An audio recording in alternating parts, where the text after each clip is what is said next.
नमस्कार, आप देख रहे हैं न्यूज 18 का डिजिटल प्लेटफॉर्म। मैं हूं आपके साथ सृष्टि शेखर। केंद्र सरकार के कर्मचारियों और पेंशनर्स के लिए इस समय दो बड़ी खबरें चर्चा का विषय बनी हुई है। पहली खबर 8वें वेतन आयोग से जुड़ी है, जिसकी गतिविधियां अब तेज पकड़ती दिखाई दे रही है।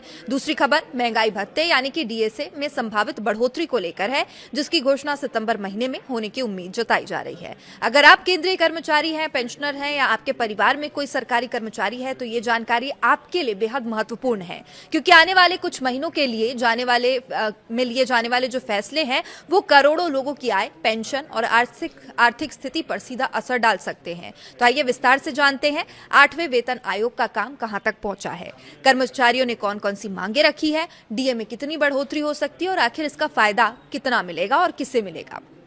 सबसे पहले बात करते हैं 8वें वेतन आयोग की। आयोग के गठन को लगभग 8 महीने पूरे हो चुके हैं। सरकार ने इस आयोग को केंद्रीय कर्मचारियों और पेंशनर्स के वेतन भत्तों और पेंशन व्यवस्था की समीक्षा करने की जिम्मेदारी सौंपी है। आयोग का अपनी अंतिम सिफारिशें सरकार को सौंपने के लिए 10 महीने का समय और मिला हुआ है। हालांकि आयोग ने अभी तक अपनी अंतिम रिपोर्ट तैयार नहीं की है, लेकिन इसके लिए जरूरी प्रक्रियाएं भी जारी है लगातार। और आयोग देश भर के कर्मचारियों, पेंशनर्स और विभिन्न संगठनों से सुझाव और मांगे जुटा रहा था। इसके लिए 15 जून 2026 को अंतिम तारीख निर्धारित की गई थी, जो अब समाप्त हो चुकी है। इसका मतलब है कि अब आयोग के पास विभिन्न कर्मचारी संगठनों, यूनियंस और हितधारकों द्वारा भेजे गए सुझावों का बड़ा डेटाबेस मौजूद है, जिसके आधार पर आगे की सिफारिशें तैयार की जाएंगी। अब सवाल यह है कि कर्मचारियों ने आयोग के सामने कौन कौन सी अपनी प्रमुख मांगे रखी है। तो सबसे बड़ी मांग है न्यूनतम बेसिक सैलरी बढ़ाने की मांग। कर्मचारियों का कहना है कि पिछले कुछ सालों में महंगाई लगातार बढ़ी है, जीवन यापन की लागत भी काफी बढ़ चुकी है, इजाफा हुआ है। ऐसे में मौजूदा वेतन संरचना को संशोधित करने की जरूरत है। इसके अलावा फिटमेंट फैक्टर को लेकर भी बड़ी चर्चा चल रही है। कर्मचारी संगठनों का मानना है कि यदि फिटमेंट फैक्टर को बेहतर बनाया जाता है तो कर्मचारियों की बेसिक सैलरी में उल्लेखनीय वृद्धि हो सकती है, और यही वजह है फिटमेंट फैक्टर इस बार की सबसे महत्वपूर्ण मांगों में शामिल है। पेंशनर्स ने भी आयोग के सामने अपनी चिंताएं रखी है। उनकी मांग है कि पेंशन व्यवस्था को और मजबूत बनाया जाए, ताकि सेवानिवृत्ति के बाद आर्थिक सुरक्षा सुनिश्चित की जा सके। और एक और बड़ा मुद्दा पुरानी पेंशन योजना यानी कि ओपीएस का है। देश भर के कई कर्मचारी संगठन लगातार पुरानी पेंशन योजना को बहाल करने की मांग कर रहे हैं। कहीं कुछ संगठनों ने राष्ट्रीय पेंशन प्रणाली यानी कि एनपीएस और यूनिफाइड पेंशन स्कीम यानी यूपीएस की समीक्षा करने की मांग भी आयोग के सामने रखी है। इसके अलावा मकान किराया भत्ता यानी एचआरए, जोखिम भत्ता, बोनस, चिकित्सा सुविधाएं और अवकाश संबंधी लाभों को बेहतर बनाने की मांग भी जोर शोर से इस बार उठाई गई है। अब बात करते हैं महंगाई भत्ते की यानी डीए की। केंद्र सरकार साल में 2 बार महंगाई भत्ते और महंगाई राहत में संशोधन करती है। पहली बढ़ोतरी जनवरी से लागू होती है, जबकि दूसरी जुलाई से लागू मानी जाती है। अब जनवरी 2026 में सरकार ने महंगाई भत्ते में 2% की बढ़ोतरी की थी। इसके बाद कर्मचारियों का डीए बढ़कर 60% पहुंच गया था। अब ये बढ़ोतरी लाखों कर्मचारियों और पेंशनर्स के लिए राहत लेकर आई थी। अब कर्मचारियों को जुलाई 2026 से लागू होने वाली अगली बढ़ोतरी का इंतजार है। हालांकि जुलाई से लागू होने वाली डीए का औपचारिक ऐलान आमतौर पर सितंबर या अक्टूबर में किया जाता है। इसका कारण यह है कि सरकार महंगाई भत्ते की गणना के लिए अखिल भारतीय उपभोक्ता मूल्य सूचकांक यानी कि AICPI-IW के आंकड़ों का उपयोग करती है। डीए तय करने के से पहले सरकार को कुछ महीनों में महंगाई आंकड़ों का विश्लेषण करना पड़ता है। अप्रैल 2026 तक के आंकड़े सामने आ चुके हैं और अब मई और जून के आंकड़ों का इंतजार किया जा रहा है। इन आंकड़ों के आने के बाद सरकार अंतिम गणना करेगी और उसी के आधार पर डीए बढ़ोतरी की घोषणा की जाएगी। अब विशेषज्ञों का मानना है कि यदि महंगाई का स्तर मौजूदा रुझान के अनुरूप रहता है तो कर्मचारियों को एक और बढ़ोतरी का लाभ मिल सकता है। हालांकि अंतिम फैसला सरकार द्वारा आधिकारिक घोषणा के बाद ही स्पष्ट होगा।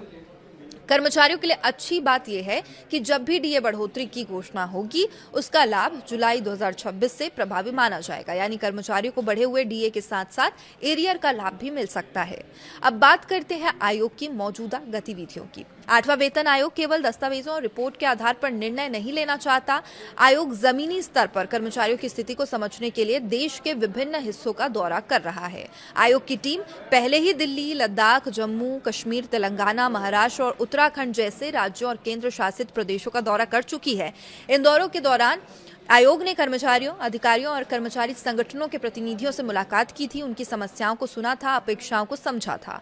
अब आयोग का अगला दौरा उत्तर प्रदेश की राजधानी लखनऊ में 22 और 23 जून को प्रस्तावित है। इसके बाद 6 और 7 जुलाई को ओडिशा की राजधानी भुवनेश्वर और इसके बाद 9 और 10 जुलाई को पश्चिम बंगाल की राजधानी कोलकाता में बैठकों का आयोजन किया जाएगा।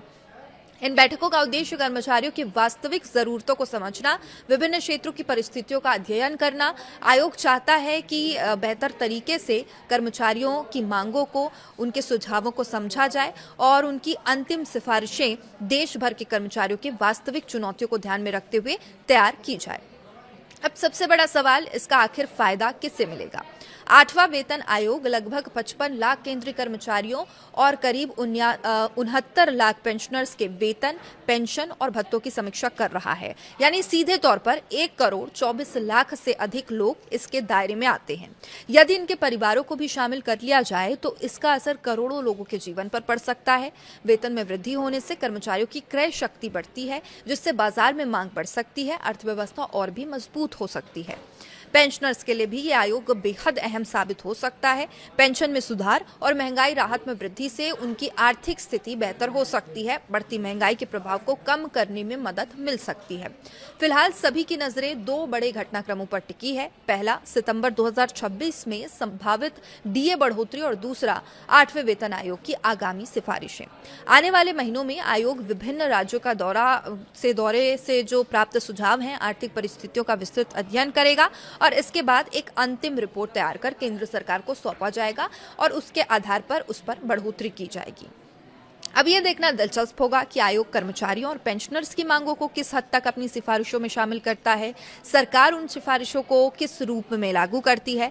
लेकिन फिलहाल इतना तय है कि केंद्रीय कर्मचारियों और पेंशनर्स के लिए आने वाले महीने बेहद महत्वपूर्ण रहने वाले हैं। डीए बढ़ोतरी की उम्मीद और 8वें वेतन आयोग की गतिविधियां दोनों ही लाखों परिवारों की आर्थिक योजनाओं को प्रभावित कर सकती है। इस विषय पर आपकी क्या राय है? आपको क्या लगता है 8वें वेतन आयोग में कर्मचारियों की प्रमुख मांगे पूरी होंगी और जितनी बढ़ोतरी होगी क्या वो काफी होगी? जुलाई 2026 के लिए डीए में कितनी बढ़ोतरी होनी चाहिए, हो सकती है? अपनी राय कमेंट करके जरूर बताइएगा। वीडियो पसंद आए तो इसे लाइक करें, शेयर करें और ऐसी ही महत्वपूर्ण सरकारी कर्मचारी अपडेट्स के लिए चैनल को सब्सक्राइब करना ना भूलें। नमस्कार।